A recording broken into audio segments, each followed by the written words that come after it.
Based on a true story, Woman of the Hour stars Anna Kendrick, who also makes her directorial debut here.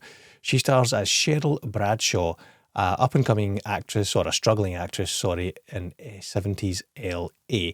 Her agent books her a gig on one of those blind dating shows where she meets Bachelor number 3, a charming, unassuming, not too handsome but not too ugly photographer, Rodney Alcala, played by Daniel Zovatto, who also happens to be a serial killer.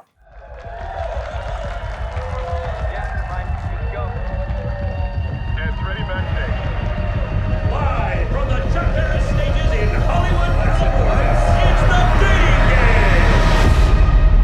Game! Ladies and gentlemen, welcome to Woman of the Hour. So it's set in the 70s. Structure-wise, there's two main timelines happening here. You've got Anna Kendrick's timeline as Sheryl, the struggling actress, and you've got Daniel Zovatto's timeline as the creepy photographer serial killer. Eventually, those two timelines meet when they match on the dating show, and, she finds out just how creepy this guy really is. Speaking of creepy, Daniel Zovatto is very good in this. He's very creepy, very unsettling, but not overtly and not too obviously. Like, he kind of walks a fine line between being, as I said, quite unassuming, fairly charming, but not overly aggressive until he does get overly aggressive. Anna Kendrick is also very good in the role as well. It doesn't feel too outside of her comfort zone. That's not a negative. I'm not knocking her for that. I think she knows what she does well, and she does it very well. I always think it must be like such a difficult task to be the star of a movie, but also the director. There's not many actor directors who have successfully done that. Like Ben Affleck, Mel Gibson, Clint Eastwood, off the top of my head. I think Anna Kendrick has done just as good a job as those guys have in terms of both being the star and the director. The look and the feel of the movie, it's set in the 70s, the cars, the costumes, the buildings, people's attitudes, the way people speak to people, the way men speak to women, very, very 70s. And that helps you kind of like helps steep the movie, in its environment. It kind of draws you into it being a different time. That really helps kind of settle you into the the atmosphere of the 70s of this movie and of these events. A shout out to Tony Hale as well, who has a small role as the host of the dating game show. He's not in it much, but when he is in it, he plays that role very, very well. It's quite creepy, and when the camera's not on, you can see him switch into whole mode, and then when the camera's back on, he's back into friendly game show host.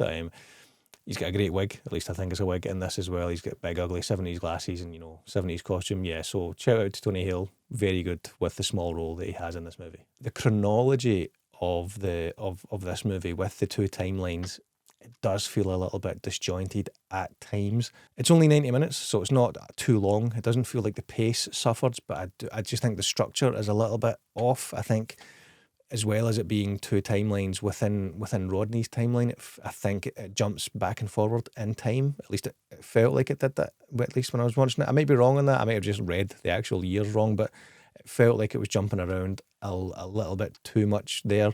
That did feel a little bit disjointed at times.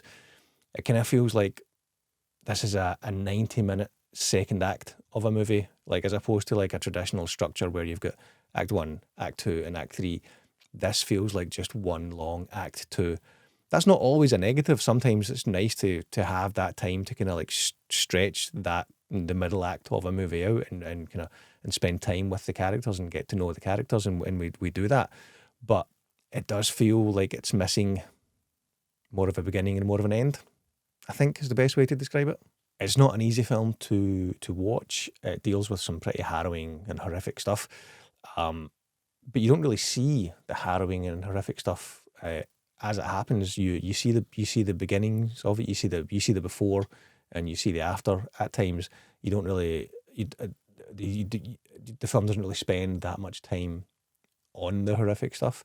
It lets the viewer imagine the horrible things that happened, and I think I think that works really well for the kind of the pace and the tone and the atmosphere of this movie, because whatever the viewer can imagine the horrible stuff to be is probably going to be worse than anything that they can actually show you in the movie, because you're going to project your own idea or your own fears of what that stuff would be. And I think that helps the movie like portray how creepy and awful this guy was, and the things that he did were. It's definitely effective in that way. The fact that it's based on a true story, the fact that this guy existed and he did those things, really gets under your skin a little bit. Well, not a little bit, a big bit. Yeah, really creepy, really eerie. This movie, and Daniel Zovatto's performance. As much as this is a movie about true events and about a serial killer, I think the movie's trying to say a lot about the dynamic and the relationships between men and women, and the power dynamics there. There's a scene in a bar with Anna Kendrick and Daniel Zovatto. It's towards the end of the night. Anna Kendrick is starting to get the idea that this guy's maybe not quite all there. He's not quite a good guy. He wants to get another round in. She doesn't, but she doesn't want to let him know that. She doesn't want to let him know that she's onto him a little bit. So she gives the waitress a look that he can't see, that says, "We don't want any more drinks." It's one of those scenes where the actors are saying one thing, but their intentions are the opposite, and they play that in their face with stolen glances and whatnot. It's a really good scene. It's really the way the actors play it, the way it's shot, the angles, the way it's directed. It's a really good scene. It's you've got the actual words that the actors are saying, and then you've got the subtext of what the scene is about, and that's kind of like a microcosm for a lot of the movie when it comes to, as I said, the interplay and the relationship dynamics and, the chauvinism of the 70s between men and women. So yeah, as much as it's a movie about a serial killer, I think it's making a comment on that, and the way women were treated by men back in the day, especially in the film industry. I'd love to think that it's not like that anymore, but I would venture to say that there's, still a fair share of that.